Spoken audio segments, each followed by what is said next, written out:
पावसाळा आला की सर्वांनाच असं वाटतं की निसर्गरम्य ठिकाणी जावं आणि निसर्गरम्य ठिकाण म्हणजे महाराष्ट्रामध्ये कोकण आणि कोकणात यायचं म्हणजे ताम्हिणी घाट क्रॉस करून यायचं.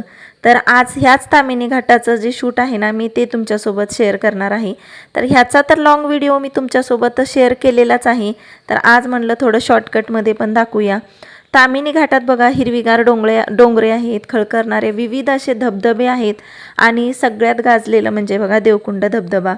तर मुळशी धरण पण खूप प्रसिद्ध आहे. बरेच पुण्यावरून जे येतात ना पर्यटक ते मुळशी डॅमच्या पुढं थोडंसं येतात आणि तिथून ताम्हिणी घाटामध्ये एंट्री मारतात.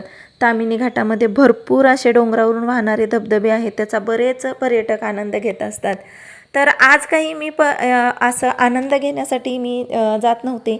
तर मी काही कारणास्तव माणगाववरून पुण्याला जाण्यासाठी निघाली होती आणि सुंदर असे बघा जे धबधबे दिसत होते, डोंगरावरून पाणी घसरत होतं, ते बघून मला असं वाटत होतं की मला कोकणामध्ये येऊन एवढी 7-8 वर्ष झाली, पण मी मात्र हा चान्स आणि हा अनुभव कधी घेतलाच नाही. किती सुंदर बघा, उंच डोंगरावरून पाणी येत होतं खाली. जेवढा निसर्ग सुंदर आहे ना तेवढाच क्रूर आहे, एवढं म्हणायला मात्र मी चुकणार नाही. कारण जेवढं दिसतंय ना बघा कसे डोंगराला पूर्ण ढग येऊन चिकटलेले आहेत. भरपूर पाऊस चालू होता रस्त्यावर आणि त्या पावसामध्ये एवढं छान वाटत होतं ना. ज्या कारणासाठी निघाले होते ना ते पण कारण मी थोड्या वेळासाठी विसरून गेली होती. तर आता तुम्ही निसर्गाचं सौंदर्य तर बघितलंच आहे, तर त्याच्या पुढं बघा हा आहे निसर्गाची क्रूरता. तर क्रूरता असं म्हणता येणार नाही, काही गोष्टी तर मानवाने आपणच तयार केलेल्या आहेत, त्याला निसर्गाला दोष देण्यात काहीच अर्थ नसतो. तर बऱ्याच जणांना हा डाऊट आहे की ताम्हिणी घाट सध्या चालू आहे की नाही.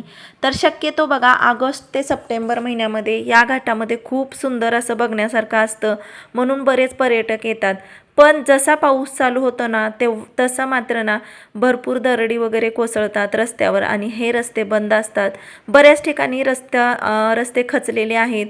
ज्या नद्या वाहत आहेत ना त्याच्यामुळं बऱ्याच रस्त्याचं नुकसान झालेलं आहे आणि ह्या रस्त्यावरून ज्या जड मालवाहू गाड्या वगैरे जात असतात ना तर त्यांना धोका असतो. कारला पण धोका आहे. फक्त बाईक वगैरे सोडल्या गेलेल्या आहेत आणि कार वगैरे असतील ना तर त्यांना काही रूल आहेत, तेवढे रूल असतील तरच रूल फॉलो केले तरच तुम्हाला सोडतात.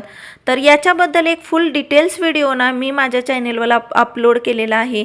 या रोडची कंडिशन कशी आहे, काय आहे सगळं काही आणि काय रूल्स आहेत, आम्हाला कसं काय घाटामध्ये सोडलं आणि कुठले प्रवासी या घाटामध्ये येऊ शकतात हे सगळं आणि वेळ काय आहे घाटाची हे सगळं काही ना तुम्हाला माझ्या चॅनेलवर नक्की भेटेल. तर चॅनेलला नक्की भेट द्या आणि व्हिडिओ आवडला असेल तर लाईक शेअर सबस्क्राईब नक्की करा.